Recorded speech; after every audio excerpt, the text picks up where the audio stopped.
Good morning, everybody. In today's lecture, I'm going to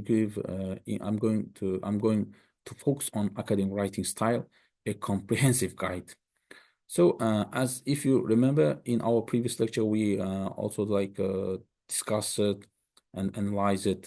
So, academic writing is crucial for students, researchers, and professionals in diverse fields. Yeah. So, mastering this style allows for clear, concise, and persuasive communication of ideas within scholarly context. So, this guide will delve into the key principles of academic writing, providing comprehensive overview of essential elements. So the first one is the formality, the formal tone and objectivity. Any academic work or research paper or essay should use the first formal language, and second, it shouldn't be biased, it should be objective. Formal tone and objectivity are paramount in academic writing.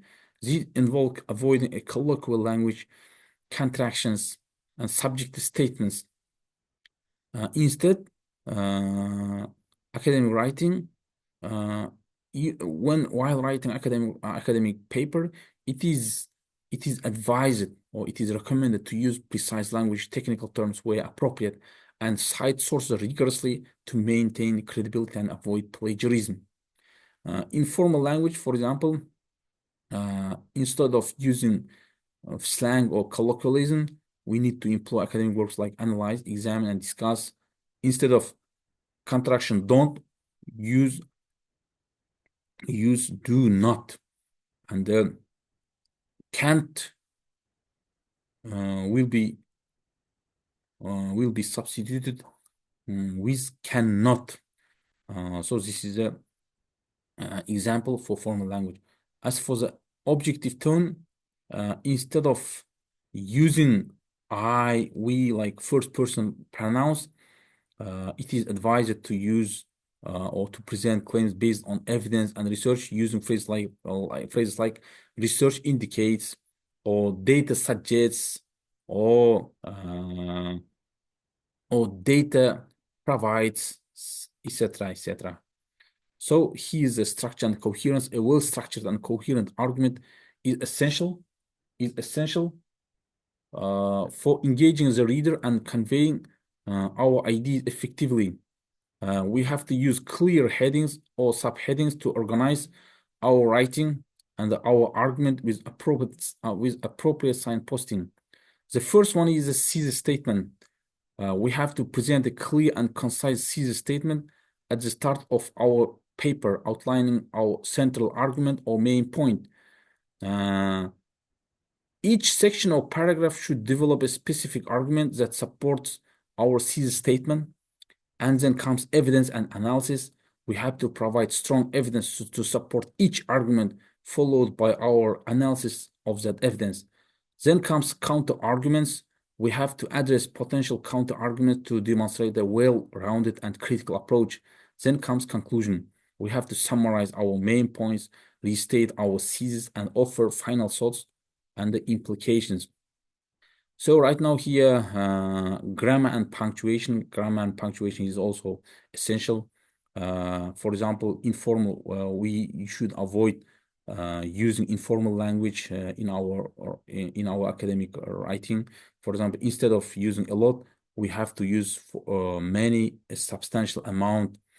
Instead of using basically, we need to use fundamentally, essentially.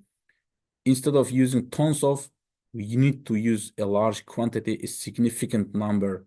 So this is a formal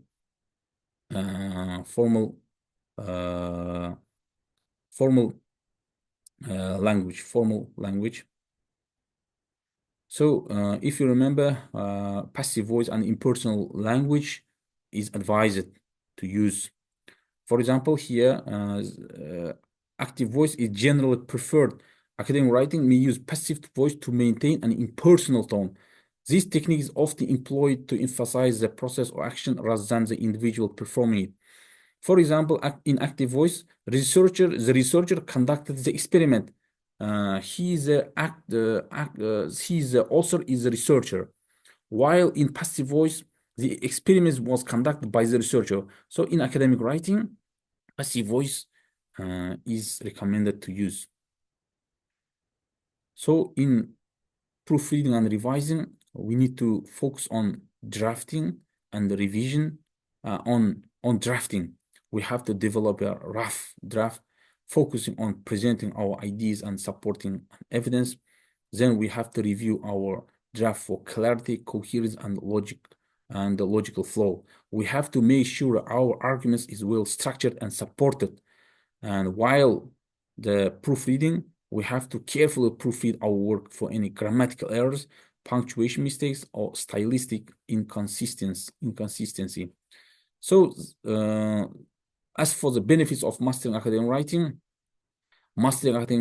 offers significant benefits for students, researchers, and professionals. It allows for clear and persuasive communication of ideas, enhances critical thinking skills, and builds credibility within scholarly communities. So, while like mastering academic writing will enhance the credibility, academic success, and effective communication, and the global reach.